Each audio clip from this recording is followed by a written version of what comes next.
नमस्कार, मैं स्वागत करती हूँ आप सबका अपने channel wifi study with Nandini में। और आज है 23 मई, तो हम बात करेंगे 23 मई के करंट अफेयर की। और सबसे पहले हम देखते हैं कि क्या है हमारे पास मॉर्निंग का थॉट, और उसके बाद हम अपनी क्लास को स्टार्ट करेंगे। आई होप कि आप सब बहुत खुश होंगे, बहुत सारा एंजॉय कर रहे होंगे और बहुत सारी मेहनत कर रहे होंगे। तो चलिए, अच्छी सोच इंसान को हमेशा अच्छा रास्ता दिखाती है। यानी आपकी अगर सोच अच्छी है, पॉजिटिव है, किसी के लिए भी नेगेटिव नहीं है, किसी भी सिचुएशन के लिए या फिर किसी भी व्यक्ति के लिए, और खुद अपने प्रति भी नेगेटिव नहीं है, तो निश्चित ही आपकी जो सोच है वो आपको पॉजिटिव रास्ता दिखाएगी, एक अच्छा रास्ता दिखाएगी जिसपे आप हमेशा सफलतापूर्वक आगे बढ़ते रहेंगे। तो अच्छी सोच रखिए, पॉजिटिव रहिए अपने प्रति, अपने विचारों के प्रति और व्यक्तियों के प्रति, क्योंकि विचार खुद के प्रति और व्यक्तियों के प्रति विचार अगर पॉजिटिव हैं तो वो हमें निश्चित ही एक सफल व्यक्तित्व के साथ में आगे बढ़ाते हैं। सबसे फर्स्ट जो हम बात करेंगे विश्व कछुआ दिवस यानी वर्ल्ड टर्टल डे के बारे में, जो हर साल 23 मई को मनाया जाता है। और इस बार भी 23 मई को ही वर्ल्ड टर्टल डे मनाया जा रहा है। विश्व एक देखो एक वर्ल्ड लेवल की एक ऑर्गेनाइजेशन है जिसका नाम है टॉर्टोइज रेस्क्यू। ठीक है ना, ये जो संगठन है टॉर्टोइज रेस्क्यू, इसके द्वारा हर साल 23 मई को पूरी दुनिया में कछुआ दिवस मनाया जाता है। और इस बार जो है किस नंबर का अंतर्राष्ट्रीय कछुआ दिवस है या इंटरनेशनल टर्टल डे है, तो 23 नंबर का हम विश्व कछुआ दिवस मना रहे हैं। और इस बार की थीम क्या है, तो थीम है मैं कछुओं से प्यार करता हूँ। यानी 2023 की थीम क्या है, मैं कछुओं से प्यार करता हूँ, यानी आई लव टर्टल्स। इस थीम के साथ में मनाया जाएगा। देखिए, जो हम वर्ल्ड टर्टल डे मना रहे हैं तो क्यों मना रहे हैं, इसके पीछे का रीजन क्या है। रीजन सिर्फ यही है कि हम सबको अच्छे से पता है कि इस दुनिया में जितने भी जीव हैं वो बहुत ज्यादा जरूरी हैं हमारे पारिस्थितिकी तंत्र के लिए, हमारे इकोसिस्टम के लिए। तो अगर कोई जीव लुप्त प्राय हो रहा है, किसी की तस्करी हो रही है, किसी को खाने के लिए इस्तेमाल किया जा रहा है, किसी का व्यापार हो रहा है, तो उसको रोकना चाहिए अगर अवैध रूप से हो रहा है तो। क्योंकि उस जीव के ऊपर वहाँ की जो पारिस्थितिक क्रियाएं हैं वो डिपेंड करती हैं। तो इन सब बातों को ध्यान में रखते हुए, कछुओं के महत्व को बताते हुए, पूरी दुनिया में अवेयरनेस जगाने के लिए वर्ल्ड टर्टल डे सेलिब्रेट किया जाता है 23 मई को। नेक्स्ट जो हम बात कर रहे हैं भारत में कछुए के संरक्षण के बारे में। देखो, भारत में जो कछुआ है उसकी 4 प्रजातियां यहाँ पर देखने को मिलती हैं। ओलिव रिडले, हरा कछुआ, लागरहेड और हॉक्सबिल और लेदरबैक। ठीक है, ये 4 प्रकार की जो प्रजातियां हैं वो भारत में पाई जाती हैं। और साथ में मैं आपको ये भी बता दूं कि जिसमें से ओलिव रिडले और लॉगरहेड, हॉक्सबिल और लेदरबैक, ये जो कछुए हैं ये लगभग लुप्त प्राय जीव की जो श्रेणी है, जो रेड जो इंडेक्स है उसमें आती है। रेड इंडेक्स का मतलब क्या है, हमारे यहाँ यानी पूरी दुनिया में अंतर्राष्ट्रीय प्रकृति संरक्षण संघ है। ठीक है, जो पूरी दुनिया के जैव विविधता से रिलेटेड जो भी पशु पक्षी जीव हैं, पेड़ पौधे हैं, उन सब का अध्ययन करती है और पूरी दुनिया में ये पता लगाती है कि कौन से ऐसे जीव हैं जो लुप्त प्राय की स्थिति में है। तो इसी इसी संघ के द्वारा एक रेड लिस्ट बनाई गई है। ठीक है ना, एक रेड इंडेक्स बनाया गया है जिसमें उन्होंने पूरी दुनिया के ऐसे जीव जंतुओं का, ऐसे पेड़ पौधों की सूची बना रखी है जो बिल्कुल लुप्त प्राय है, यानी लुप्त होने की कगार पर खड़े हुए हैं। तो हमारे देश का जो ओलिव रिडले है और साथ में लॉगरहेड, हॉक्सबिल है और लेदरबैक है, ये ऐसे प्रजातियां हैं, भारत की ऐसी कछुआ की प्रजातियां हैं जो लुप्त प्राय श्रेणी में आती हैं। अगर मैं बात करूं कि जो IUCN का मतलब क्या है, अंतर्राष्ट्रीय प्रकृति संरक्षण संघ है ना, तो इसकी जो रेड डाटा सूची है उस वो जो है उसका गठन कब किया गया था, तो इसका गठन किया गया था 1964 में। कब गठन किया गया था, 1964 में, जिससे कि हमें पूरी दुनिया के जो रेड अलर्ट जो जीव जंतु है, यानी जो बिल्कुल लुप्त प्राय जो जीव जंतु पेड़ पौधे हैं, उनकी एक अलग से ही लिस्ट मिल जाए और उनके लिए काम किया जा सके। ठीक है, देखिए, जो हम बात कर रहे हैं इटालियन ओपन के बारे में बात कर रहे हैं। कल भी हमने इटालियन ओपन के बारे में बात करा था जिसमें महिला एकल का फाइनल किसने जीता था, एलेना रायबाकिना ने जीता था। और आज भी हम इटालियन ओपन के बारे में बात कर रहे हैं, जिसमें पुरुष एकल का फाइनल जीत लिया है। रूस के खिलाड़ी हैं, टेनिस स्टार है जिनका नाम है डेनियल मेदवेदेव उन्होंने, और पूरी दुनिया में तीसरे नंबर के टेनिस स्टार हैं ये। और साथ में इन्होंने किसे हराया, तो इन्होंने डेनिस खिलाड़ी को हराया है। और मैं आपको ये भी बता दूं कि 2023 का इनका ये 5वां खिताब है, जिसकी वजह से 2023 में नोवाक जोकोविच को पीछे छोड़ते हुए ये दूसरे स्थान पर, पूरी दुनिया में दूसरे स्थान पर पहुंच गए हैं। कौन? Daniel Medvedev. Clear? On 21st में world number 3 tennis star Daniel Medvedev won his first clay court title by defeating Holger Rune in the Italian Open final. Italian open game के बारे में जैसा कि हमने कल भी बात करा था, तो इसकी स्थापना 1930 में करी गई थी। और टेनिस के अगर फील्ड में बात करें तो सबसे इम्पोर्टेंट टूर्नामेंटों में से एक आता है ये 5 श्रेणियों में खेला जाता है और रोम में फोरो इटालिको स्पोर्ट्स कॉम्प्लेक्स में आयोजित किया जाता है। क्लियर? जापान में हमारे देश की एक जंपर है जिनका नाम है शैली सिंह। तो उन्होंने जापान में आयोजित थी सीनियर आउटडोर प्रतियोगिता, उसमें 6.65 मीटर की छलांग लगाई और जिसकी वजह से ये तीसरे स्थान पर आई हैं और इनका नाम क्या है? शैली सिंह नाम है। अच्छा, मैं आपको ये भी बता दूं कि शैली सिंह ने याकोहोमा में अपने प्रमुख सीनियर आउटडोर अंतर्राष्ट्रीय कार्यक्रम में सेइको गोल्डन ग्रांड प्रिक्स में कांस्य पदक जीता है। यानी तीसरे स्थान पर है, तो जो तीसरे स्थान पर होता है उसको ब्रॉन्ज मेडल मिलता है, तो इसलिए इनको ब्रॉन्ज मेडल मिला है। जापान में कहाँ पर हुआ है ये इवेंट? तो जापान में याकोहामा में हुआ है। और साथ में आपको मैं ये भी बता दूं कि ये इवेंट हुआ है, इसका नाम क्या था? तो इस इवेंट का नाम था सेइको गोल्डन ग्रांड प्रिक्स। ठीक है, सेइको गोल्डन ग्रांड प्रिक्स। इस इवेंट में 6.65 मीटर की कूद के साथ में, जंपिंग के साथ में शैली सिंह को कांस्य पदक मिला है, जिसकी वजह से ये तीसरे स्थान पर आ गई हैं। अच्छा, कुछ दिन पहले अप्रैल के महीने में मैंने आपको ये न्यूज़ कवर कराई थी कि जो शैली सिंह है उन्होंने 6.76 मीटर की छलांग लगाई है, जिसकी वजह से इन्होंने हमारे देश की जो अंजू बॉबी जॉर्ज हैं, है ना, उसके बाद दूसरी सबसे लंबी छलांग लगाने वाली महिला एथलेटिक्स बन गई हैं और इसके लिए इनको इंडियन ग्रैंड प्रिक्स में गोल्ड मेडल मिला था। ठीक है, साथ में ही इन फरवरी में इन्होंने क्या किया था? फरवरी में इन्होंने Asian indoor athletics championship finish किया था नूर सुल्तान के साथ में। ठीक है ना, और कितने की जंप लगाई थी? तो 6.27 मीटर की जंप लगाई थी। अब हिंडनबर्ग अडानी मामला कल की न्यूज में सबसे ज्यादा घूम रही थी ये न्यूज, है ना।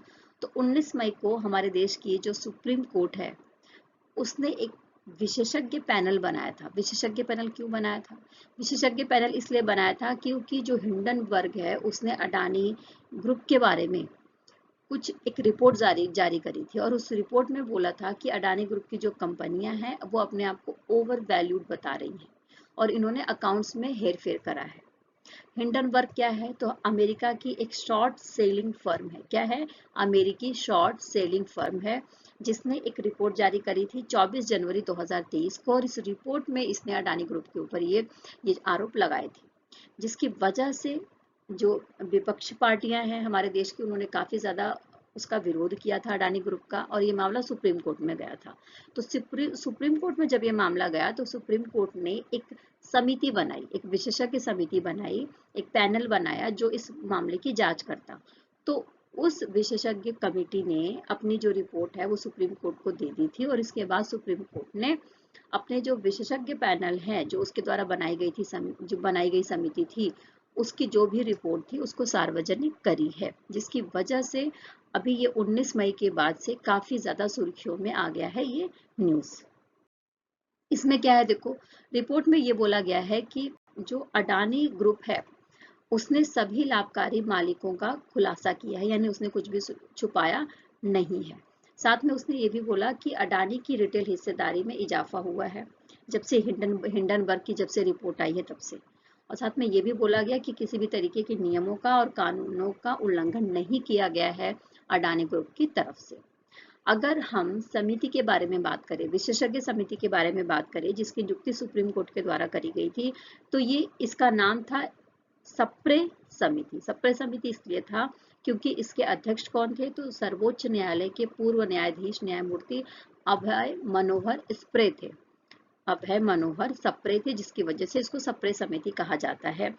और इसका गठन किया गया था सुप्रीम कोर्ट के द्वारा 2 मार्च को 2023 में। इसके अन्य सदस्यों के बारे में बात करें तो इसमें ओपी भट्ट, न्यायमूर्ति जेपी देवधर, नंदन नीलेकड़ी, केवी कामत और सोमशेखर थे। ठीक है, नेक्स्ट जो हम बात कर रहे हैं, संयुक्त राष्ट्र प्रवासन एजेंसी की पहली महिला महानिदेशक के रूप में नियुक्त करी जाएंगी संयुक्त राज्य अमेरिका की एमी पोप। यानी Amy Pope of the United States has been chosen as the first women director general of the UN migration agency. देखो, यूएन की यानी संयुक्त राष्ट्र जो संघ है उसकी एक एजेंसी है जिसका नाम है संयुक्त राष्ट्र प्रवासन एजेंसी। अब इसके महानिदेशक के रूप में संयुक्त राज्य अमेरिका की एक महिला है जिनका नाम है एमी पोप। उनको चुना गया है महानिदेशक के पद के लिए। ठीक है, अच्छा, प्रेजेंट टाइम में संयुक्त राष्ट्र संघ के महासचिव कौन है? तो प्रेजेंट टाइम में संयुक्त राष्ट्र महासंघ के सचिव हैं एंटोनियो विटोरिनो। कौन है? Antonio Vitorino. देखो, ये सारे क्वेश्चन आ जाते हैं एग्जाम में, है ना। और जो एमी पोप है ये अपना कार्यकाल कब से संभालेंगी? तो 1 अक्टूबर से संभालेंगी। अच्छा, प्रवासन के लिए अंतर्राष्ट्रीय संगठन यानी आईओएम के बारे में बात करें तो संयुक्त राष्ट्र की एक एजेंसी है। जैसा कि नाम से ही समझ में आ रहा है, तो माइग्रेशन से रिलेटेड यानी जो व्यक्तियों का माइग्रेशन होता है एक देश से दूसरे देश में, उसके ऊपर ये अपनी सेवाएं प्रदान करते हैं, सलाह देने का काम करते हैं। और जो शरणार्थी हैं, जो प्रवासी अगर श्रमिक हैं, शरणार्थी हैं, तो उनके लिए जो भी आवश्यक कदम है, जो भी काम है, जो भी पॉलिसी है, वो इस समिति के द्वारा, इस एजेंसी के द्वारा बनाया जाता है। और इस एजेंसी का गठन कब किया गया था? तो इस एजेंसी का गठन किया गया था 1951 में 6 दिसंबर को। ठीक है, और इसका मुख्यालय हमें स्विट्जरलैंड के जेनेवा में देखने को मिलेगा। और प्रेजेंट टाइम में इसके संयुक्त राष्ट्र में हम सबको अच्छे से पता है कि 193 सदस्य हैं। ठीक है, लेकिन प्रेजेंट टाइम में इस एजेंसी के सदस्य कितने हैं? तो 175 जो देश हैं इस एजेंसी के सदस्य हैं और 8 जो है पर्यवेक्षक राज्य हैं। ठीक है, मेंबरशिप कितने के पास है? तो 175 जो है मेंबर हैं और 8 जो है ऑब्जर्वर स्टेट है। ठीक है, नेक्स्ट जो हम बात कर रहे हैं, 21 मई को फिजी और पापुआ न्यू गिनी, इन दोनों के द्वारा हमारे देश के प्रधानमंत्री नरेंद्र मोदी जी को सर्वोच्च नागरिक सम्मान दिया गया है इन दोनों देशों का। अब ये क्या है, कैसे है, देख लेते हैं। तो देखो, फिजियन यानी जो फिजी है, फिजी के द्वारा the companion of the Order of Fiji से सम्मानित किया गया। और साथ में ही पापुआ न्यू गिनी का जो सर्वोच्च नागरिक सम्मान है जिसका नाम है Grand Companion of the Order of Logohu, इससे सम्मानित किया गया है हमारे देश के पीएम प्रधानमंत्री मोदी जी को। ठीक है, फिजी के बारे में बात करें तो 300 द्वीपों का एक द्वीप समूह के रूप में ये देश है। यानी आप जब मैप देखोगे, मैप में जब आप पैसिफिक ओशन को देखोगे यानी प्रशांत महासागर को देखोगे तो वहां पर 300 द्वीपों का एक ग्रुप आपको देखने को मिलेगा। और इन 300 द्वीपों के ग्रुप से बना हुआ है फिजी। यहाँ की राजधानी सुआ है, मुद्रा फिजियन डॉलर है और प्रधानमंत्री कौन है? तो सित्विनी राबुका है। पापुआ न्यू गिनी के बारे में बात करें तो यहाँ के प्रधानमंत्री जेम्स मारापे हैं, राजधानी पोर्ट मोरेस्बी है और मुद्रा यहाँ पर किना, या इसको हम वहाँ की लैंग्वेज में के भी कहते हैं, चलती है। क्लियर? तो ये थोड़ी सी जानकारी है रिपब्लिक ऑफ फिजी और पापुआ न्यू गिनी के बारे में। क्लियर? नेक्स्ट जो हम बात कर रहे हैं, विश्व का सबसे पुराना वृक्ष कहाँ पर है? तो विश्व का सबसे पुराना वृक्ष आपको चिली में देखने को मिलेगा। और अगर इसके समय के बारे में बात करें तो ये लगभग 5000 साल पुराना वृक्ष है। और इस वृक्ष को दक्षिणी चिली में ग्रेट ग्रैंडफादर के नाम से भी जाना जाता है। ठीक है, और पैटागोनियन सरू एलर्स कोरेस्टरा नेशनल पार्क में ये विश्व का सबसे पुराना जो वृक्ष है वो देखने को मिलेगा चिली में। क्लियर? देखो, ये जो वृक्ष है ये किस प्रजाति का है? तो इसकी प्रजाति का नाम है फिटजोया क्यूप्रेसॉइड्स। ठीक है, और साथ में ही जिसको हम पैटागोनियन साइप्रस के नाम से भी जानते हैं, और साउथ अमेरिका में ये स्थित है, यानी साउथ अमेरिका में ये प्रजाति पाई जाती है। साउथ अमेरिका महाद्वीप में ही आप चिली को देख सकते हैं। मैप के बारे में बात करेंगे। आपको अच्छे से पता है कि जब हम किसी कंट्री के बारे में या किसी भी स्टेट के बारे में बात करते हैं तो उसका मैप हम ज़रूर आपके लिए लेकर आते हैं, ताकि एक माइंड मेकअप हो जाए आपके दिमाग में और आप उससे रिलेटेड जो न्यूज़ है उसको कभी ना भूलें। तो मैप इसीलिए आपको दिखाया जाता है। तो देखो, मैप को जब आप देखोगे तो साउथ अमेरिका में आपको चिले देखने को मिल जाएगा, बिल्कुल लॉन्ग लंबे में आपको दिख रहा है। और साथ में आप ये भी देख सकते हैं कि किस तरीके से तटीय इलाके में स्थित है चिली, जिसके चारों तरफ आपको जो है अटलांटिक ओशन इधर मिलेगा और दूसरी तरफ आपको पैसिफिक ओशन देखने को मिल जाएगा। तो दक्षिणी अमेरिका के पश्चिमी किनारे पर स्थित है, लंबा सकरा देश के रूप में है चिली, जिसकी राजधानी क्या है तो सैंटियागो। इसकी राजधानी क्या है, सैंटियागो। और साथ में आपको ये भी मैं बता दूं कि इसका जो इस यहाँ पर राष्ट्रपति कौन है, तो यहाँ पर राष्ट्रपति है ग्रेबियल बोरिक। कौन है, तो ग्रेबियल बोरिक। और यहाँ का एक विशाल पार्क है सेंटियागो में, यानी चिली की जो राजधानी है सेंटियागो, वहां पर एक बहुत बड़ा सा आपको पार्क देखने को मिलेगा, जिसका नाम क्या है तो पार्के मेट्रोपॉलिटानो। पार्के मेट्रोपॉलिटानो, क्लियर। अच्छा, इसके अलावा यहाँ पर नेशनल हिस्ट्री म्यूजियम भी आपको देखने को मिल जाएगा सेंटियागो में। देखिए, हम जो नेक्स्ट बात कर रहे हैं वो Maharashtra has become the first state in the country to approve the good governance regulation, यानी कि गुड गवर्नेंस रेगुलेशन के लिए महाराष्ट्र ने मंजूरी दे दी है और हमारे देश का पहला राज्य बन गया है। और साथ में मैं आपको ये भी बता दूं कि इसके बारे में जो हमारे महाराष्ट्र के जो मुख्यमंत्री हैं एकनाथ शिंदे जी, उन्होंने इस नियमों को मंजूरी दी है और इसके लिए ये बोला है कि आपले सरकार सेवा केंद्र का जो दायरा है उसको बढ़ाया जाएगा, जिसका गठन पिछले साल सितंबर में किया गया था मुख्यमंत्री के कहने पर। और ये भी बोला गया है कि ऑनलाइन जो सेवाएं हैं वो भी प्रोवाइड कराई जाएंगी, जिससे कि ऑनलाइन जो शिकायतें हैं नागरिक की, जो जनता की शिकायतें हैं वो पहुंचाया जा सके राज्य सरकार तक, जिससे कि जो नागरिक हैं उनका भरोसा हो सके सरकार पर, और सरकार की जो जवाबदेही है वो भी कायम रह सके, पारदर्शिता हो सके डिपार्टमेंट के काम में। यानी अलग अलग विभाग हैं तो अलग अलग विभागों की अगर प्रति शिकायतें हैं तो वो शिकायतों के माध्यम से नागरिकों की जो भी परेशानियां हैं उसको तुरंत दूर किया जाए। इस वजह से ही आपले सरकार सेवा केंद्र का विस्तार किया गया है। ठीक है, महाराष्ट्र के बारे में बात करें तो आप महाराष्ट्र का, जैसा कि आप मैप देख रहे हैं, तो हिंद महासागर भी आपको दिख रहा होगा और आपको अरब सागर भी दिख रहा होगा। तो अरब सागर के बिल्कुल आप पूरब में जाएंगे तो आपको दिख जाएगा महाराष्ट्र, भारत का पश्चिमी भाग है और दक्कन पठार का एक प्रमुख हिस्सा है। मुख्यमंत्री एकनाथ शिंदे, राज्यपाल रमेश बैस, आधिकारिक पशु यहाँ पर भारतीय विशाल गिलहरी देखने को मिलेगा और आधिकारिक पक्षी यहाँ पर पीले पैरों वाला हरा कबूतर देखने को मिल जाएगा। और यहाँ का जो नृत्य है लावड़ी नृत्य है, जैसा कि हम सबको अच्छे से पता भी है। और यहाँ की राजधानी Mumbai. Maharashtra has become the first state in the country to approve the good governance regulation. Okay. Next जो हम बात कर रहे हैं श्रीनगर के बारे में बात करें, ये भी न्यूज़ काफ़ी ज़्यादा सुर्खियों में है, क्योंकि श्रीनगर में G20 पर्यटन कार्य समूह की जो तीसरी बैठक है उसका आयोजन किया जा रहा है और 22 मई को स्टार्ट कर दिया गया है।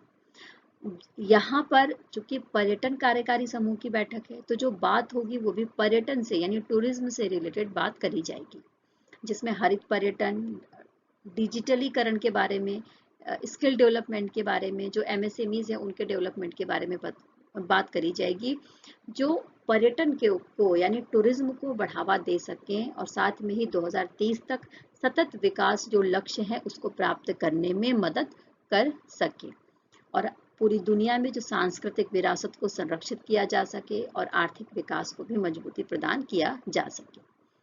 G20 का जो G20 के बारे में अगर हम बात करें तो कल भी हमने G20 के बारे में बात करा था। ठीक है, G20 की स्थापना 1999 में करी गई थी और इसमें दुनिया के जो 20 सबसे ज्यादा शक्तिशाली अर्थव्यवस्थाएं हैं उनके लिए एक अंतर्राष्ट्रीय मंच के रूप में काम करता है। ठीक है, जो पूरी दुनिया में सतत विकास लक्ष्यों को प्राप्त करने के लिए और एक साथ मिलकर आगे बढ़ने के लिए काम करता है। देखिए G20 में अभी तक की जितनी भी बैठकें हुई हैं, आप देख रहे होंगे कि जो फाइनेंशियल इश्यूज हैं, ट्रेडिंग है, इन्वेस्टमेंट है, अनएम्प्लॉयमेंट है, एनर्जी है, क्लाइमेट चेंज है, एजुकेशन है ना, कल्चरल डाइवर्सिटी है, इन सभी बातों को लेकर बात करी गई है। देखिए, हम यूनियन मिनिस्टर हरदीप सिंह पुरी जी के बारे में बात कर रहे हैं, जिनके द्वारा नई दिल्ली में मेरी लाइफ मेरा स्वच्छ शहर ये अभियान चलाया गया है। ठीक है, अब ये अभियान क्या काम करेगा? जैसा कि नाम से ही समझ में आ रहा है कि मेरा स्वच्छ शहर और मेरी लाइफ, यानी अपने शहर की स्वच्छता को बढ़ावा देने के लिए, है ना, ये अभियान चलाया गया है। और किसके तहत चलाया गया है? तो SBMU 2.0 के तहत। अभी हम इसके बारे में डिटेल पढ़ेंगे। ठीक है, डिटेल से पढ़ेंगे। अच्छा देखो, क्या है कि नागरिकों को लाइफ के तहत, जो मेरी लाइफ है उसके तहत पर्यावरण के प्रति अपने दृष्टिकोण को चेंज करने के बारे में बात किया जाता है, अपने व्यवहार को चेंज करने के बारे में बात किया जाता है। और ये कोशिश करी जाती है कि अगर आप मनुष्य हैं तो आपके आसपास जो भी जीव जंतु हैं, पेड़ पौधे हैं, उनके प्रति आपकी जो भावनाएं हैं, व्यवहार है, उदार होना चाहिए। पेड़ पौधों को लगाइए, जीव जंतुओं की सुरक्षा करिए, क्योंकि हमारा इकोलॉजिकल सिस्टम इन्हीं से मिलकर बना हुआ है। साथ में ही मेरा स्वच्छ शहर, इस अभियान के तहत ये बताने की कोशिश करी जाती है, जाएगी कि किस तरीके से हम अपने शहर को स्वच्छ बना सकते हैं। जो भी कूड़ा कचरा निकल रहा है उसको RRR के तहत किस तरीके से हम सही तरीके से उसकी जगह पर पहुंचा सकते हैं, यानी किन चीज़ों का हम रीयूज कर सकते हैं, किन चीज़ों को रिड्यूस कर सकते हैं, और किन चीज़ों को हम रिसाइकिल कर सकते हैं। इन तीनों विषयों को लेकर, यानी RRR के साथ ही मेरी मेरी लाइफ मेरा स्वच्छ शहर अभियान चलाया गया है SBMU 2.0 के तहत। अच्छा, अब देखो, ये जो अभियान चलाया गया है इसके तहत RRR केंद्र और साथ में वन स्टॉप संग्रह केंद्र स्थापित किए जाएंगे पूरे देश में, है ना। अब ये स्टॉप के जो ये वन स्टॉप बनाया गया है या RRR केंद्र बनाया गया है, ये क्या करेंगे? तो जैसा कि नाम से ही समझ में आ रहा है कि यहाँ पर अगर आपको कोई सामान खराब हो गया है, कपड़े हैं, जूते हैं, किताबें हैं, खिलौने हैं, तो उनको क्या किया जाएगा? उनको इन सेंटर्स पर ले जाया जाएगा और सेंटर वाले इसको ले लेंगे और उसके बाद उसको रिसाइकिल करके उसको रीयूज कर सकते हैं। ठीक है, तो इन विषयों को ध्यान में रखकर ही ये अभियान चलाया गया है। और ये अभियान जो है 20 मई से स्टार्ट किया गया है, और साथ में मैं आपको ये भी बता दूं कि ये अभियान 5 जून को समाप्त हो जाएगा। ठीक है, यानी लाइफ के संकल्प के साथ इस अभियान को समाप्त किया जाएगा। तो दो चीजें हमें यहाँ पर समझनी है, लाइफ और दूसरा मेरा स्वच्छ शहर या मेरा क्लीन सिटी। ठीक है, और वन स्टॉप क्या है और RRR सेंटर क्या है, ये भी हमें समझना है। Union minister Hardeep Singh Puri launch the मेरी लाइफ मेरा clean city campaign in new Delhi. Clear? Next जो हम बात करेंगे, मिशन लाइफ के बारे में बात करेंगे। मिशन लाइफ के बारे में कुछ दिन पहले भी हमने बात करी थी। मिशन लाइफ को स्टार्ट किया गया था गुजरात के केवड़िया से, प्रधानमंत्री के द्वारा इसको लॉन्च किया गया था। ठीक है, कब स्टार्ट किया गया था इसे? 20 अक्टूबर 2022 को। अच्छा, ये क्या है? लाइफ का मतलब जैसा कि मैंने आपको पहले ही समझाया कि हमारे देश के जो नागरिक हैं उनके व्यवहारों में बदलाव करना है, जिससे कि वो अपनी इम्पोर्टेंस के साथ साथ में चारों तरफ जो पेड़ पौधे हैं, जीव जंतु हैं, उनकी इम्पोर्टेंस को भी समझ सकें, उनके पारिस्थितिकी तंत्र में, इकोसिस्टम में जो उनकी इम्पोर्टेंस है उसको समझ सके, और इसके अलावा राष्ट्रीय स्तर पर समन्वय को बढ़ावा मिल सके, यानी जो किस तरीके से जीव जंतु, पेड़ पौधे और मनुष्य मिलकर रह सकते हैं, इस चीज को, इस व्यवहार को बढ़ावा देना है, और साथ में अपने चारों तरफ स्वच्छता की का जो व्यवहार है उसको भी करके दिखाना है। मिशन लाइफ का जो नोडल मिनिस्ट्री है वो कौन है? तो पर्यावरण, वन और जलवायु मिनिस्ट्री। अब SBMU 2.0 यानी स्वच्छ भारत मिशन शहरी 2.0 के बारे में बात करें तो इसको लॉन्च किया गया था 1 अक्टूबर 2021 को। 1 अक्टूबर 2021 को इस मिशन को लॉन्च करा गया था, जिसका उद्देश्य ये था कि कचरा मुक्त शहर होना चाहिए, है ना। और इसके लिए जो भी पॉलिसीज है वो बनाई गई और इसके ऊपर काम किया जाना स्टार्ट कर दिया गया, और क्लियरली जो हमारे RRR है उनके बेस पर काम किया जाने लगा। RRR का मतलब क्या? जैसा कि मैंने आपको पहले बता दिया कि रीयूज करिए, उसको रिड्यूस करिए और उसको रिसाइकल करिए। इन तीनों ट्रिपल आर के बेस पर जो नगर पालिका से ठोस कचरा निकलेगा उसको किस तरीके से हम यूज कर सकते हैं, कहाँ कहाँ पर उसका इस्तेमाल कर सकते हैं, इस विषय पर स्टार्ट किया गया था स्वच्छ भारत मिशन 2.0। क्लियर हो गया होगा मेरे ख्याल से अभी तक आपको, ठीक है। अब देखो हम बात कर रहे हैं गन्ने के बारे में। जैसा कि हम सबको पता है कि पूरे भारत में महाराष्ट्र में सबसे ज्यादा गन्ने का उत्पादन होता है और वहां पर चीनी का भी उत्पादन सबसे ज्यादा होता है। लेकिन महाराष्ट्र को पीछे करते हुए इस साल यानी 2022-23 का जो ये 22 और 23 का जो ये वित्तीय सेशन गया है उसमें ये देखा गया कि जो उत्तर प्रदेश है उसने महाराष्ट्र को पीछे छोड़ा है और सबसे ज्यादा चीनी का उत्पादन कहाँ पर किया गया है, उत्तर प्रदेश में किया गया है, ठीक है। अच्छा अगर मैं बात करूं तो आपको महाराष्ट्र में 210 मिलें मिलेंगी। 210 मिलें हैं जो संचालित हैं चीनी उत्पादन के लिए, और यूपी में आपको सिर्फ 118 मिलें ही मिलेंगी जो चीनी का उत्पादन करती हैं, यानी संचालित मिलें हैं। लेकिन इसके बावजूद यूपी में सबसे ज्यादा चीनी उत्पादन हुआ है इस बार। यूपी के जो गन्ना विकास और चीनी मिल मंत्री हैं जिनका नाम है लक्ष्मी नारायण चौधरी, उन्होंने ये बात बताई है और कहा है कि इस बार जो उत्पादन हुआ है यूपी में वो 107.29 लाख टन हुआ है और महाराष्ट्र में ये उत्पादन कितना हुआ है तो 105.30 लाख टन हुआ है। क्लियर हो गया, तो इससे हमें समझ में आ गया। और साथ में ही उत्तर प्रदेश में जैसा कि हम सबको पता भी है कि गन्ने से चीनी से एथेनॉल बनाया जाएगा, तो उत्तर प्रदेश में 19.84 लाख टन की जो चीनी है उसका इस्तेमाल एथेनॉल को बनाने में किया गया है और महाराष्ट्र में 15.70 लाख टन की जो चीनी है उसका इस्तेमाल इथेनॉल को बनाने में किया गया है। क्लियर। अच्छा साथ में आपको ये भी मैं बता दूं कि यूपी में एक किसान पूरे साल में जितना उत्पादन करता है और उससे जितना उसको पैसा मिलता है लगभग उतने ही के ही बराबर सिर्फ एक गन्ने की खेती से उसे पैसा मिल जाता है, ठीक है। अब हम बात कर रहे हैं केंद्रीय मंत्री भूपेंद्र यादव जी के बारे में, जिन्होंने देहरादून में एक भारतीय वानिकी अनुसंधान और शिक्षा परिषद में सतत भूमि प्रबंधन पर एक केंद्र का उद्घाटन किया है। Union Minister Bhupendra Yadav inaugurated the Center of Excellence on Sustainable Land Management at the Indian Council of Forestry Research and Education in Dehradun on 20 May। अब ये क्या करेगा, तो देखो जो ये COE SLM इसलिए कहा जा रहा है क्योंकि इसका बहुत लंबा नाम है, आप देखोगे तो सेंटर ऑफ एक्सीलेंस, ठीक है, सेंटर ऑफ एक्सीलेंस, और उसके बाद इसको कहा जा रहा है सस्टेनेबल लैंड मैनेजमेंट के लिए, जो Indian council of forestry research और एजुकेशन के लिए इसकी स्थापना करी जा रही है। इसके बारे में जब 2019 में प्रधानमंत्री नरेंद्र मोदी संयुक्त राष्ट्र कन्वेंशन टू कॉम्बैट डेजर्टिफिकेशन का जब सम्मेलन हो रहा था, 14 नंबर का सम्मेलन हो रहा था, तो उसके दौरान इस तरीके के सेंटर की घोषणा करी गई थी पीएम के द्वारा, जिसके ऊपर काम किया गया और अब इसको बनाकर तैयार कर लिया गया है, जिसका उद्घाटन अभी 20 मई को 2023 में किया गया है। यानी घोषणा 2019 में हुई है और काम होकर तैयार हो गया है और उसके बाद इसको जो है इनॉग्रेटेड कब किया गया है, तो इनॉग्रेट किया गया है 20 मई को। किसके द्वारा, तो हमारे जो केंद्रीय मंत्री हैं भूपेंद्र यादव जी, जो पर्यावरण विभाग से रिलेट करते हैं, उनके द्वारा। क्लियर हो गया।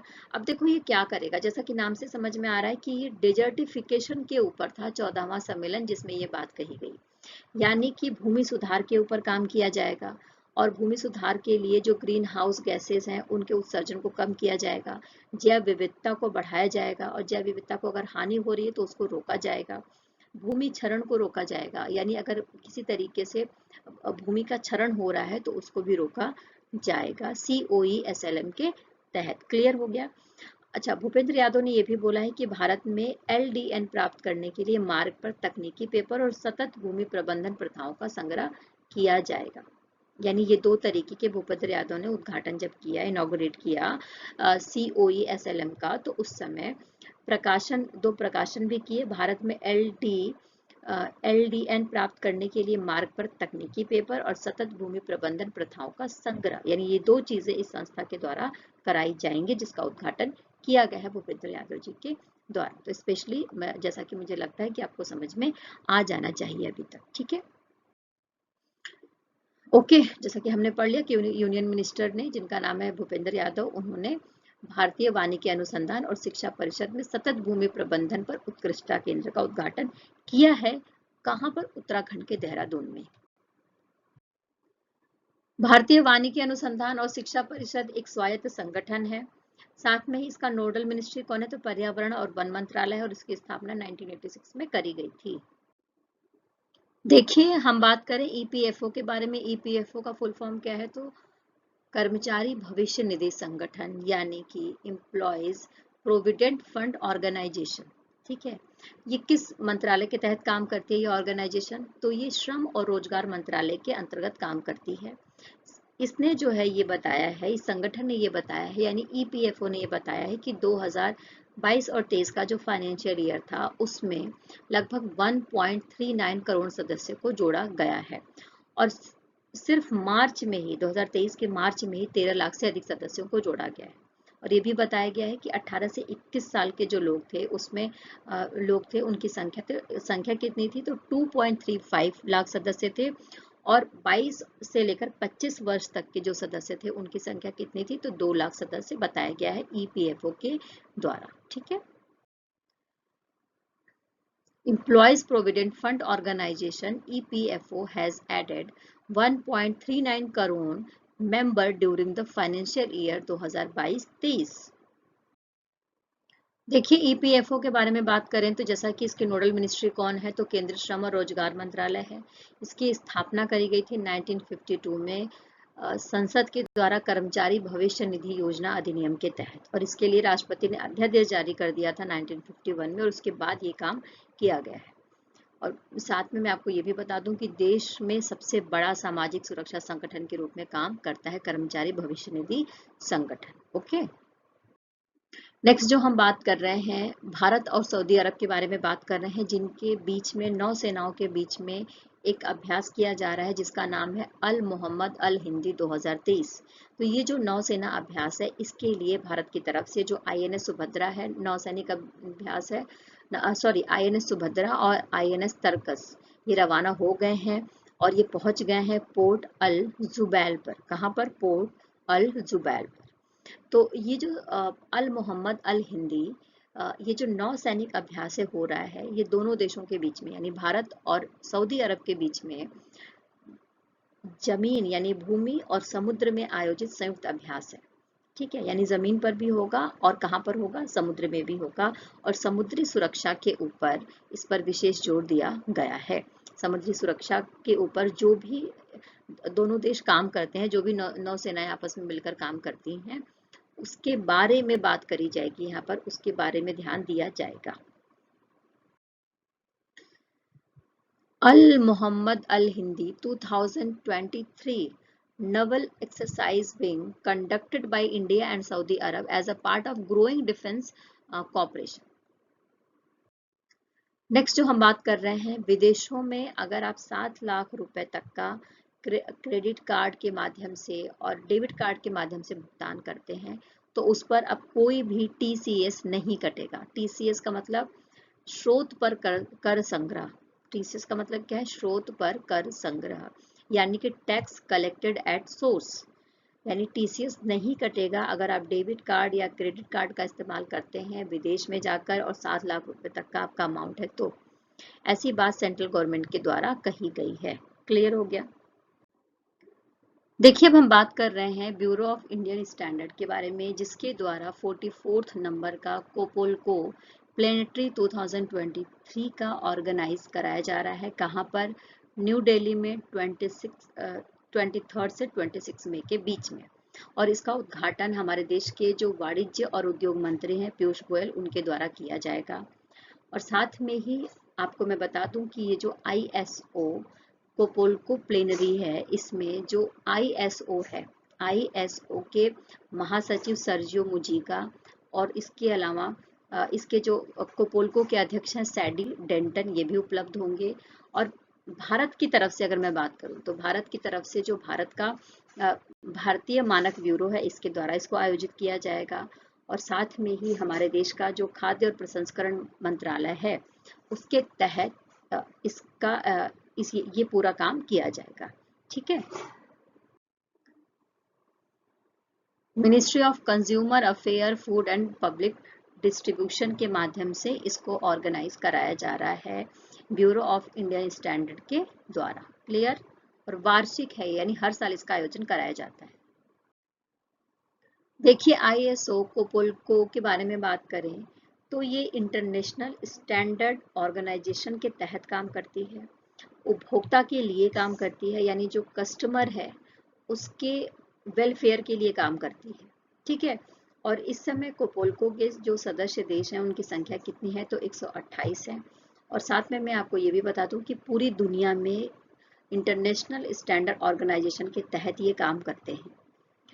प्लेनरी का जो विषय है, यानी जो आईएसओ कोपोल्को प्लेनरी है, इसका विषय क्या है, तो इसके विषय 3 है जिस पर ये काम करती है। पहला है कि उपभोक्ता जुड़ाव के लिए जो चुनौतियां हैं और जो चुनौतियां हैं उसके लिए अच्छा अभ्यास किया जाए, यानी उनकी चुनौतियों को कम किया जाए। सतत भविष्य के लिए उपभोक्ताओं को सशक्त बनाना है, उपभोक्ताओं को जागरूक बनाना है। और उपभोक्ता संरक्षण और कानूनी ढांचा, यानी उपभोक्ताओं के लिए जो कानूनी ढांचा है उसमें भी सुधार करना है। अंतर्राष्ट्रीय मानक संगठन यानी आईएसओ के बारे में बात करें तो इसमें सदस्य देशों की संख्या कितनी है, तो 168 है, जो पूरी दुनिया में व्यापार और सामाजिक क्षेत्र को विस्तृत श्रृंखला को प्रभावित करने का काम करते हैं अंतर्राष्ट्रीय मानक संगठन के द्वारा, यानी उपभोक्ताओं से रिलेटेड काम करते हैं। क्लियर। सेशन में इतना ही। आई होप कि आपने सेशन अच्छे से समझा होगा। तो प्लीज़ मेरे चैनल पर बने रहिए, चैनल को लाइक करते रहिए, शेयर करते रहिए, और अगर आप नए हैं तो सब्सक्राइब कर लीजिए और बेल आइकन ज़रूर प्रेस कर लीजिए। साथ में जैसा कि आपको पता है कि हम अपना जो भी कंटेंट है उसको टेलीग्राम के लिंक पर शेयर कर देते हैं, तो वहाँ पर भी जाकर आप पढ़ सकते हैं, अपने नोट्स को बना सकते हैं। तो मेरे साथ बने रहिए, लाइक करते रहिए, क्योंकि आपके लाइक करने से, जैसा कि आप सबको पता है, कि मुझे पॉजिटिव वाइब्रेशंस आती हैं, जिससे मुझे मेहनत करने की हिम्मत आती है। इसी के साथ बहुत सारी शुभकामनाएं, बहुत सारी खुशियों के साथ में, पॉजिटिव एटीट्यूड के साथ में मेहनत करते रहिए और आगे बढ़ते रहिए। फिर कल मिलेंगे इसी प्लेटफॉर्म पर। तब तक के लिए बाय बाय, टेक केयर।